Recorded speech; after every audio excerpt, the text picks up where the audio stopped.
Work Focus Amendment Bill, third reading. Call on Government Order of the Day number 4.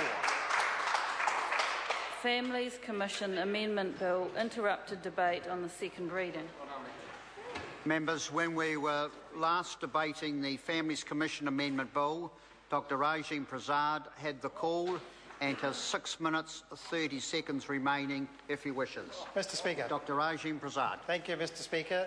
The Families Commission Amendment Bill is a cynical piece of legislation proposed by a government that never liked or supported the Families Commission when it was first established by a Labour government and in which United Future was a coalition partner. The mandate for the Commission was broadly to advocate for families through consultations with families, providing public information, undertaking research and promoting family policy.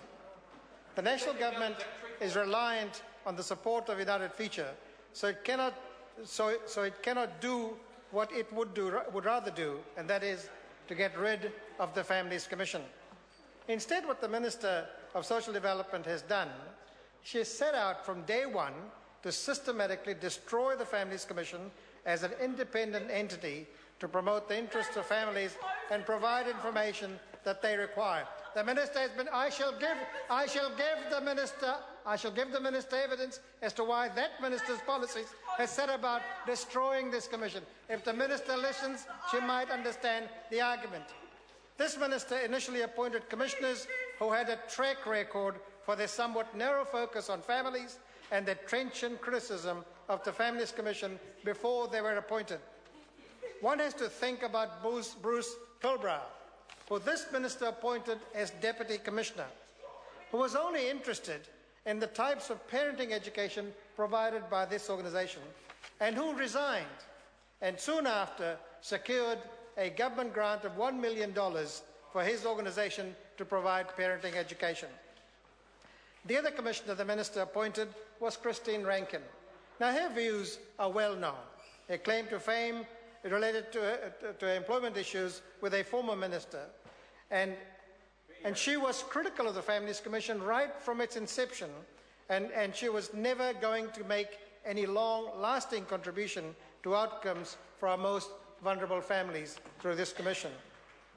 The Minister also appointed a Chief Commissioner who did not stay very long, but to oblige the Minister to shift the Commission from its independent advocacy role for families to become an instrument of government.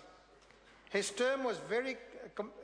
his term, he was very compliant, and he even shifted the Commission from its advocacy for paid parental leave based on the state of the economy.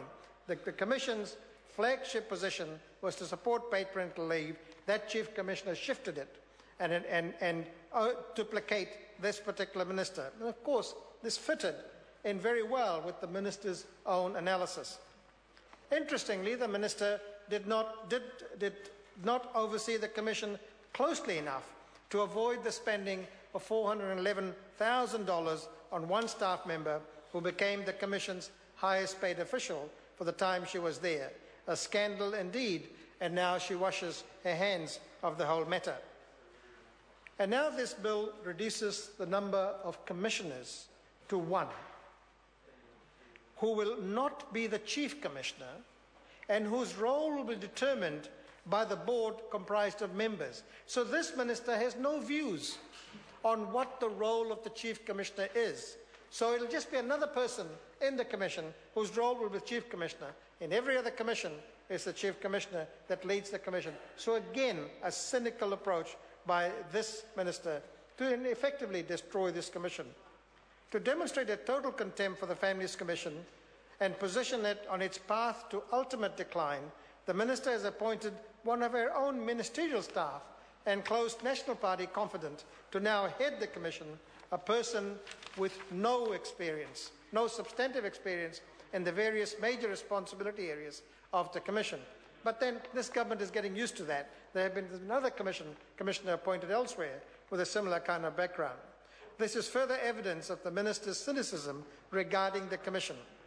The new Chief Commissioner is already readying the Commission to get rid of its own flagship program in family violence, the White Ribbon Campaign.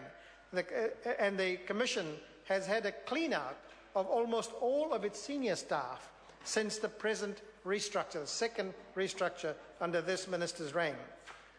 But there is more evidence that the minister is hell-bent on destroying the Commission. This bill loads up the Commission with what can only be described as tasks that should rightly be the responsibility of service delivery entities like the Ministry of Social Development and the Child, Youth and Family Service. There are clauses in the bill that explicitly state that the functions are to be undertaken on behalf of government.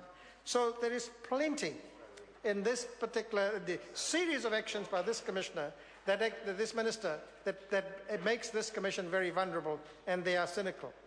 The Prime Minister's Chief Science Advisor is now a Families Commissioner.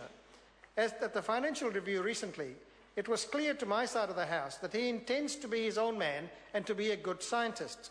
He should continue to speak his mind and expose the government when it is operating in an not operating in an evidence-based way, which is often. The last bill we just passed is not evidence-based.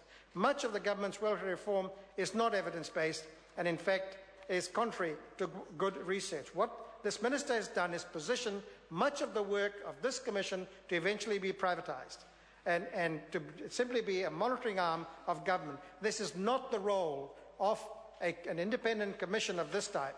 And so this side of the House will not be supporting this bill, and in the committee stages will show clause by clause where the faults lie. Thank you, Mr. Speaker. I call Denise Roach. Speaker, the Greens will continue to oppose this bill.